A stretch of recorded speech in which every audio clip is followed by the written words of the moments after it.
जय श्री कृष्ण मित्रों, राधे राधे। आज की वीडियो में बृहस्पतिवार व्रत कथा का श्रवण करने जा रहे हैं। चलिए कथा आरंभ करते हैं। हमें कथा को एकाग्र चित्त होकर के श्रवण करना चाहिए। बोलिए गणपति गजानन महाराज की जय। बोलिए श्री हरि विष्णु भगवान की जय। बोलिए बृहस्पति देव की जय।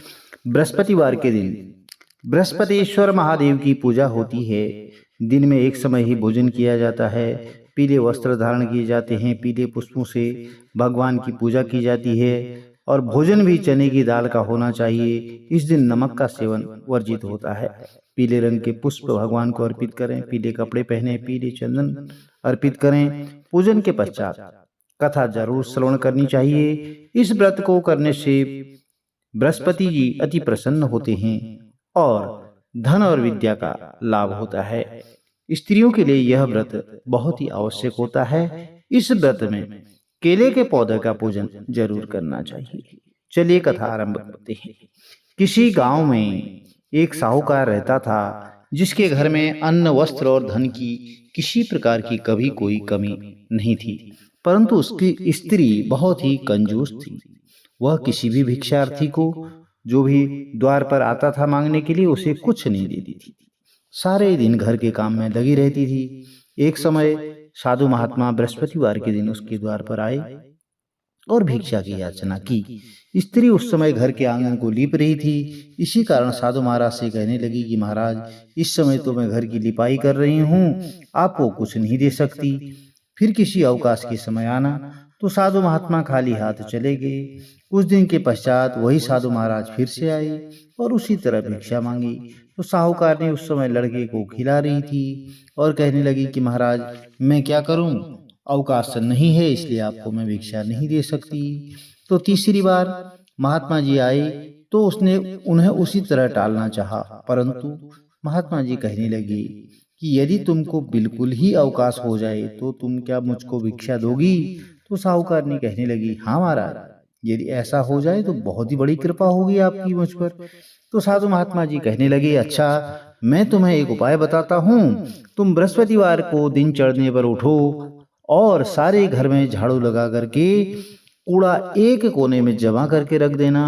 चौका घर का इत्यादि मत लगाना। फिर स्नान आदि करके घर वालों से कह देना कि उस दिन सब हजामत जरूर बनवाएं और रसोई बना करके चूल्हे के पीछे हमेशा रख दिया करना। और सायंकाल को अंधेरा होने के बाद दीपक जलाया करो। और बृहस्पतिवार को पीले वस्त्र कभी भी मत धारण करना और ना ही पीले रंग की चीजों का भोजन करना। यदि तुम ऐसा करोगी तो तुम्हारे घर का कोई काम तुम्हें नहीं करना पड़ेगा। तो साहूकारनी ने कहा, बहुत अच्छा महाराज, मैं ऐसा ही करूंगी। तो बृहस्पतिवार को दिन चढ़े उठी, झाड़ू लगा करके कूड़े को घर में जमा कर दिया। सभी पुरुषों ने हजामत बनवाई और भोजन बना करके चूल्हे के पीछे रखने लगी। वह सब बृहस्पतिवार को ऐसा ही करती रही। अब कुछ समय के बाद उसके घर में खाने को दाना तक नहीं रहा। थोड़े ही दिन में वह महात्मा फिर आए और भिक्षा मांगी, परंतु सेठानी ने कहा कि महाराज, मेरे घर में खाने को अन्न नहीं है, आपको अब मैं क्या दे सकती हूँ? तब महात्मा जी ने कहा कि जब तुम्हारे घर में सब कुछ था तब भी तुम कुछ नहीं देती थी, अब पूरा का पूरा अवकाश है तब भी तुम कुछ नहीं दे रही हो, तो तुम क्या चाहती हो वह कहो। तो तब सेठानी ने हाथ जोड़ करके प्रार्थना की कि महाराज, अब कोई ऐसा उपाय बताओ कि मेरे पहले जैसा धन धान्य संपन्न हो जाए। और अब मैं प्रतिज्ञा करती हूँ, आपको वचन देती हूँ कि अवश्य ही जैसा आप कहेंगे मैं वैसा ही करूंगी। तब महात्मा जी ने कहा कि बृहस्पतिवार को प्रातः काल उठ करके स्नान आदि से निवृत्त होकर के घर को गौ के गोबर से लिपाई करना। घर के पुरुष कभी भी हजामत नहीं बनवाएं, बाल दाढ़ी नहीं बनवाएं और भूखों को अन्न जल सदैव देती रहा करो। ठीक सायंकाल दीपक प्रज्वलित किया करना। और यदि तुम ऐसा नित्य करोगी तो तुम्हारी सब मनोकामनाएं भगवान बृहस्पति जी अवश्य ही पूर्ण करेंगे। तो सेठानी ने ऐसा ही किया और उसके घर में धन धान्य वैसा ही हो गया जैसा कि पहले था। इस प्रकार भगवान बृहस्पति जी की कृपा से अनेक प्रकार के सुख भोग करके वह दीर्घ काल तक जीवित रही। बोलिए देवगुरु बृहस्पति भगवान की जय। प्रिय भक्तजनों, बृहस्पतिवार की ही दूसरी कथा भी प्रचलित है, चलिए श्रवण करते हैं। एक दिन देवराज इंद्र बहुत अहंकार से अपने सिंहासन पर बैठे हुए थे और देवता बहुत सारे ऋषि, गंधर्व, किन्नर आदि सभा में उपस्थित थे। जिस समय देवगुरु बृहस्पति जी वहां पर आए तो सबके सब उनके सम्मान के लिए खड़े हो गए, परंतु देवराज इंद्र गर्व के मारे खड़ा नहीं हुआ। यद्यपि वह सदैव उनका आदर किया करता था, तो बृहस्पति जी अपना अनादर समझते हुए वहां से उठकर चले गए। तब इंद्र को बड़ा शोक हुआ कि देखो, मैंने गुरुजी का बड़ा अनादर कर दिया, मेरे से भूल हो गई। गुरुजी के आशीर्वाद से ही मुझको यह वैभव मिला है, उनके क्रोध से यह सब नष्ट हो जाएगा, इसलिए उनके पास जाकर के मुझे क्षमा मांगनी चाहिए, तो जिससे उनका क्रोध शांत हो जाए और मेरा कल्याण होए। ऐसा विचार करके देवराज इंद्र उनके स्थान पर गए। जब बृहस्पति जी ने अपने योग बल से यह जान लिया कि देवराज इंद्र क्षमा मांगने के लिए यहाँ पर आ रहा है, तो तब क्रोधवश उससे भेंट करना उचित न समझ करके अंतर्ध्यान हो गई। और जब इंद्र ने बृहस्पति जी को घर पर न देखा तो तब निराश होकर लौट आए।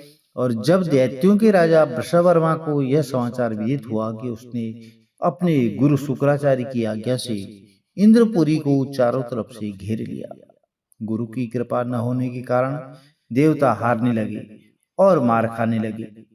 तब उन्होंने ब्रह्मा जी को विनय पूर्वक सब वृतांत सुनाया और कहा कि देवराज दैत्यों से कि महाराज दैत्यों से किसी प्रकार हमको बचाइए। तब ब्रह्मा जी कहने लगे कि तुमने बहुत बड़ा अपराध किया है, जो देवगुरु को क्रोधित कर दिया। अब तुम्हारा कल्याण इसी में हो सकता है कि तुम त्वष्टा ब्राह्मण का पुत्र विश्वरूपा बहुत बड़ा तपस्वी है और ज्ञानी है, उसे तुम अपना पुरोहित बना लो और इसमें ही तुम्हारा कल्याण हो सकता है। यह वचन सुनते ही देवराज इंद्र त्वष्टा ऋषि के पास गए और बड़े विनीत भाव से त्वष्टा से कहने लगे कि आप हमारे पुरोहित बनिए, जिससे हमारा कल्याण हो।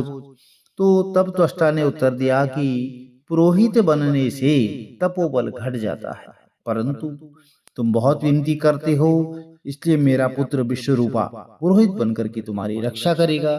तो विश्वरूपा ने पिता की आज्ञा से पुरोहित बनकर ऐसा यत्न किया कि हर इच्छा से इंद्र वृषवर्मा को युद्ध में जीत करके अपने इंद्रासन पर स्थित हुआ। और विश्वरूपा के 3 मुख थे। एक मुख से वह सोमपल्ली लता का रस निकाल कर पीते थे, दूसरे मुख से वह मदिरा पीते थे और तीसरे मुख से अन्न आदि भोजन करते थे। तो इंद्र ने कुछ दिनों उपरांत कहा कि मैं आपकी कृपा से यज्ञ करना चाहता हूँ। तो जब विश्वरूपा की आज्ञा के अनुसार यज्ञ आरंभ हो गया, तब एक दैत्य ने विश्वरूपा से कहा कि तुम्हारी माता दैत्य की कन्या हैं, इस कारण हमारे कल्याण के निमित्त एक आहुति दैत्यों के नाम पर भी तुम दे दिया करो तो अति उत्तम बात होगी। विश्वरूपा उस दैत्य का कहा मान करके आहुति देते समय दैत्य नाम भी धीरे से कहने लगा। इसी कारण से यज्ञ करने से देवताओं का तेज नहीं बढ़ा और इंद्र ने जब यह वृतांत जानते ही तो वह उसको बहुत बड़ा क्रोध आया। वह क्रोधित होकर के उसने विश्वरूपा के 3 सिर काट डाले।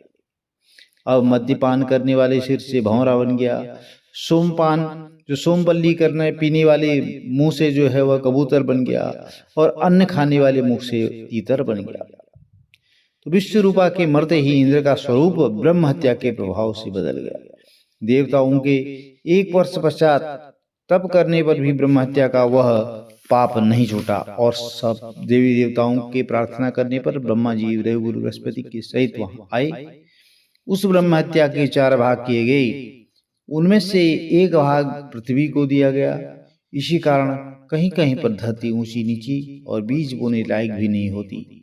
साथ ही ब्रह्मा जी ने यह भी वरदान दिया कि जहां पृथ्वी में गड्ढा होगा कुछ समय पाकर के वह स्वयं भर जाएगा। दूसरा भाग वृक्षों को दिया, जिससे उनमें से गोंद बन करके बहता रहता है और इसी कारण से गूगल के अतिरिक्त सब गोंद अशुद्ध समझ जाते हैं। पक्षी को भी यह वरदान दिया कि ऊपर से सूख जाने पर भी फिर जड़ फिर से टूट जाती है, फूट जाती है। और तीसरा भाग स्त्रियों को दिया। इसी कारण स्त्रियां हर बने रजस्वला होकर के पहले दिन चांडालिनी, दूसरे दिन ब्रह्मघातिनी और तीसरे दिन धोबिन के समान रह करके चौथे दिन में शुद्ध होती हैं और संतान प्राप्ति का उनको वरदान दिया। तो चौथा भाग जल को दिया, जिससे फैन और शैवाल आदि जल के ऊपर आ जाते हैं।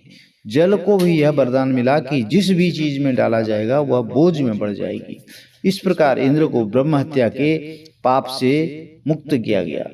तो प्रिय भक्तजनों, जो मनुष्य इस कथा को पढ़ता है, सुनता है, उसके साथ सब पाप जो है देवगुरु बृहस्पति की महाराज की कृपा से दूर हो जाते हैं। वह सभी कष्ट उनके नष्ट हो जाते हैं। यदि आपको कथा अच्छी लगी तो चैनल को लाइक कीजिए, शेयर कीजिए, सब्सक्राइब कीजिए, साथ में बेल आइकन अवश्य प्रेस कर दीजिए, जिससे कि आने वाले वीडियोज की नोटिफिकेशन आपको ठीक समय पर मिलती रहे। श्री हरि विष्णु भगवान की कृपा आपके कुटुंब में सदैव बनी रहे। जय श्री कृष्ण। राधे राधे।